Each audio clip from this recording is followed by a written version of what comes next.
Good evening. This is All India Radio and I am Nishit Kumar with the news at 9.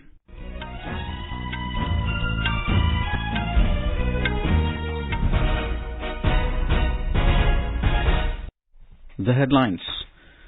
First G20 Sherpa meeting under India's presidency begins at Udaipur in Rajasthan. Stage set for voting in the second phase of Gujarat Assembly elections tomorrow. 93 constituencies in 14 districts go to polls in this phase. Polling for by-election to 6 Assembly constituencies and 1 Lok Sabha seat in 5 states also tomorrow. President Draupadi Murmu says Indian Navy has huge responsibility of ensuring security for national maritime interest. In cricket, Bangladesh defeat India by 1 wicket in the first ODI of the 3-match series in Dhaka. And in pre-quarterfinals of FIFA World Cup, France face Poland, England to take on Senegal in another fixture at Qatar tonight. And now the news in detail. The first G20 Sherpa meeting under India's presidency began in the lake city of Udaipur in Rajasthan this evening. India's G20 Sherpa, Amitabh Kant, is presiding over the 4-day meeting. Delivering his opening remarks, Mr. Kant said India took over the G20 presidency at a time when the world is facing several challenges. He said India believes every crisis is an opportunity. There's a challenge of inflation, there's a challenge of slowdown of global growth. At this moment of crisis, India is taking over the presidency of G20. Our belief is that every crisis is a huge opportunity. And actually leadership is about finding path-breaking solutions in the midst of crisis. And therefore, we strongly believe that we should really accelerate the pace of implementation of sustainable development goals. On top of all this, we are seeing a challenge of literacy, of health, of vast segments of population going below poverty line. Representatives of 19 countries, including from European Union, and 9 special invitee countries will take part in the meeting, setting the stage for important conversations on some of the most pressing issues of the current times. Earlier in the day, holding an informal interaction with the media, Mr. Kant said New Delhi assuming G20 presidency means it will help the country to tell the narrative of the remarkable work done in healthcare sector, the massive work done in manufacturing COVID-19 vaccine, digital public infrastructure, and to tell the world that India is the mother of democracy. India formally assumed the year-long presidency of the G20 on the 1st of this month. The stage is set for polling for the second and the final phase of Gujarat Assembly elections tomorrow. Voting will take place from 8 a.m. to 5 p.m. 93 constituencies spread over 14 districts including Ahmedabad, Vadodara and Gandhinagar are going to polls in this phase. Election Commission has made all necessary arrangements to ensure peaceful elections. Over 26,000 polling booths have been set up in the poll-bound districts. Meanwhile, the State Chief Electoral Officer P. Bharati has appealed to the urban voters to vote in large numbers. A total of 833 contestants are in the fray, including 69 women candidates. Political fate of many prominent leaders, including Chief Minister Bhupendra Patel, along with his 7 ministers, will be decided by the voters in this phase. Other BJP leaders, including Hardik Patel and Alpesh Thakur, are also contesting in the second phase. Congress leaders Sukhram Rathava and Jignesh Mavani and Aam Aadmi Party leaders Bharat Singh Wakhala and Bhima Bhai Chaudhary are also contesting in this phase. The counting of votes for both the phases will be held on the 8th of December. Our correspondent has filed this report. Districts like Anand, Sabarkantha and Banaskantha, which scripted the success story of White Revolution with Amul brand and paved way for women empowerment in Gujarat, will vote for new government tomorrow. Second phase also includes urban areas like Ahmedabad, which has highest number of 21 seats in the state, and tribal belt of Panchmahal and Chota Udaipur, along with Vadodara, which is considered cultural capital of Gujarat. Mehsana district, known as political laboratory of BJP, which elected one of the first MPs of party in 1984, will also decide the new political power of Gujarat. Out of the total 93 seats of this phase, BJP won 51 seats while Congress bagged 39 and Independent got 3 seats in last elections. Prime Minister and senior BJP leader Narendra Modi has reached Ahmedabad to cast his vote tomorrow. Home Minister Amit Shah and Chief Minister of State Bhupendra Patel will also vote tomorrow. With Manas Pratim Sharma, Sushil Chandra Tiwari, AIR News, Ahmedabad. Voting for by-elections to 6 assembly constituencies and 1 Lok Sabha seat in 5 states will also take place tomorrow. By-polls will be held for Rampur and Khatoli Assembly constituencies and Manpuri Lok Sabha seat in Uttar Pradesh, Padampur Assembly seat in Odisha, Sardar Shahar in Rajasthan, Korani in Bihar and Bhanu Pratappur in Chhattisgarh. Mainpuri parliamentary constituency fell vacant due to the demise of the senior Samajwadi Party leader Mulayam Singh Yadav. Polling concluded peacefully for election to 250 wards of the Municipal Corporation of Delhi MCD. Around 50% of the voter turnout was recorded till 5:30 p.m. According to the Delhi State Election Commission, voting at many polling stations continued till late evening for people who reported before the concluding time. The civic polls today sealed the fate of a total of 1,349 candidates, including 709 women. The counting of votes will take place on Wednesday. Prime Minister Narendra Modi will inaugurate the two-day National Office Bearers meeting of the BJP at party headquarters in New Delhi tomorrow. He will also address the party office bearers and provide guidance to them. The meeting will be presided over by the BJP President JP Nadda.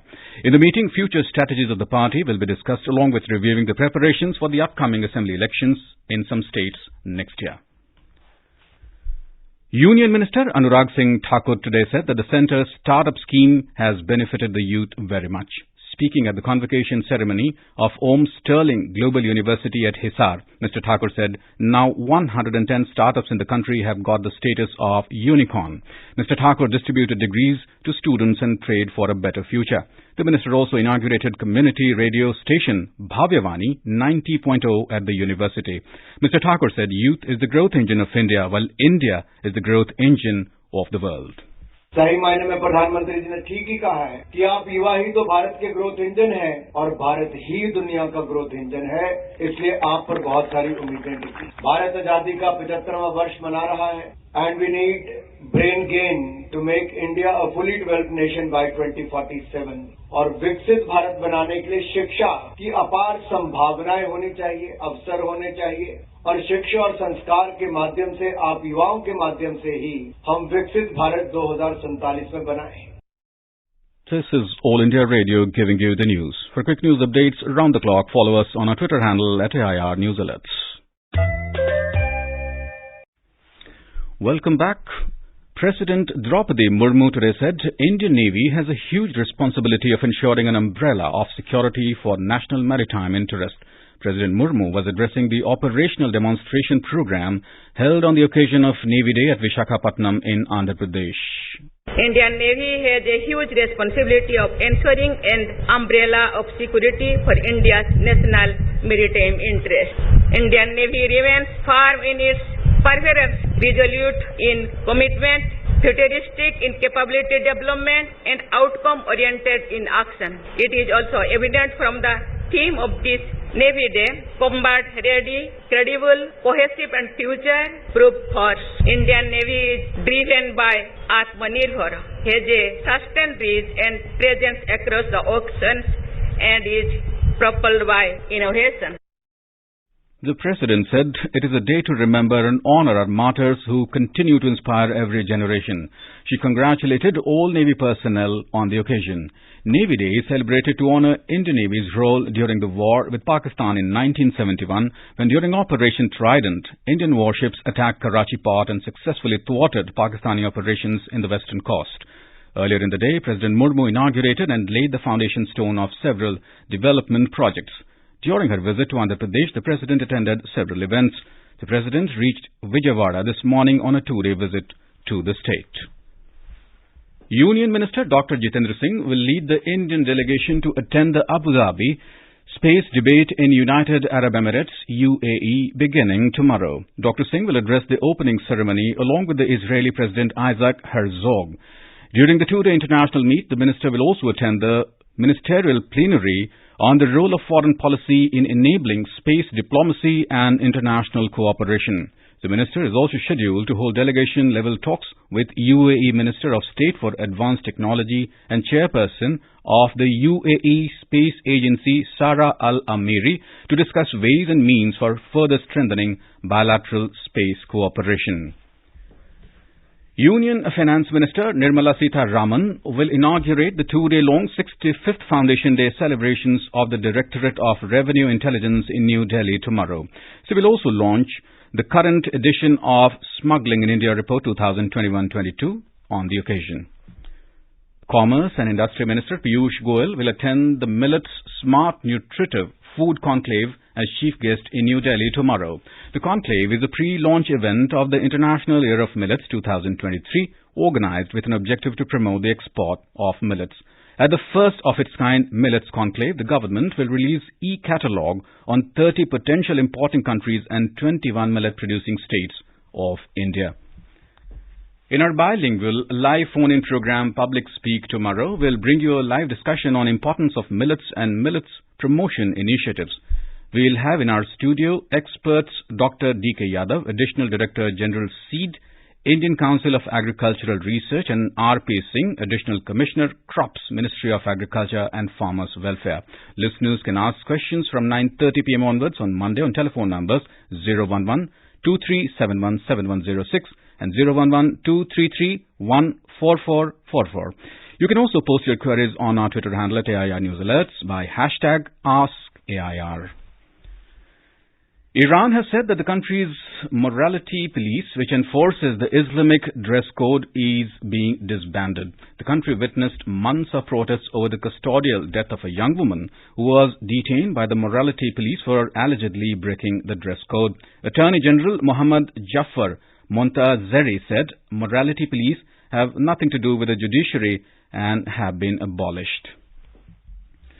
Indian shuttlers today clinched 3 silver medals as the country concluded their campaign with a total of 5 medals at the Asia Junior Badminton Championship at Nonthaburi in Thailand. Top-seeded young shuttler Unnati Huda settled for silver in the women's singles under-17 gold medal match. Unnati went down fighting hard against second-seeded Sarunrak Vitidsaran of Thailand in the summit clash. Unnati had already created history by becoming the first Indian to enter the under-17 women's singles final at the tournament. India's Anish Topani also secured a silver medal after losing the men's under-15 singles final against Chinese Taipei's Shung Xiang Yi today. Indian under-17 men's doubles pair of Arsh Mohammad and Sanskar Saraswat also lost the final today to clinch a silver medal. Earlier in the day of the semi-finals, Tankara Talasila of the under-15 men's singles and under-15 men's doubles pair of Bjorn Jason and Atish Srinivas secured a bronze medal each in their respective events. In cricket, India lost to Bangladesh by 1 wicket in the first one-day international of the 3-match series in Dhaka. With this, Bangladesh took a 1-0 lead in the series. Putting to bat first, India were bundled out by the hosts for 186 in 41.2 overs. KL Rahul turned out to be the lone warrior with his half-century. For Bangladesh all-rounder Shakib Al Hasan claimed 5 wickets haul, while Ibadat Hussain rattled the Indian batting by picking up 4 wickets. Chasing 187 runs target, Bangladesh were 9 down at 136 runs. Then Mehdi Hassan smashed unbeaten game-changing knock of 38 runs to snatch win from the jaws of defeat. Second one-day international will be held on Wednesday and the third on Saturday at the same venue. In the FIFA World Cup at Qatar, the pre-quarter-final match between France and Poland is underway at Doha. The two teams were yet to score a goal till reports last came in. In another round of 16 match, England will take on Senegal at 12:30 tonight. Argentina defeated Australia 2-1 in the knockout match to storm into the quarterfinals, while the Netherlands became the first team to reach the quarterfinals after beating the United States of America 3-1 in their first knockout match at the Khalifa International Stadium. And now, before we end the bulletin, the headlines once again. The first G20 Sherpa meeting under India's presidency begins at Udaipur in Rajasthan. Stage set for voting in the second phase of Gujarat Assembly elections tomorrow. 93 constituencies in 14 districts go to polls in this phase. Polling for by-election to 6 assembly constituencies and 1 Lok Sabha seat in 5 states also tomorrow. President Draupadi Murmu says Indian Navy has huge responsibility of ensuring security of the national maritime interest. In cricket, Bangladesh defeat India by 1 wicket in the first ODI of the 3-match series in Dhaka. And in the pre-quarter-finals of FIFA World Cup, France face Poland and England to take on Senegal in another fixture at Qatar tonight. And that's all in the news at 9. Good night.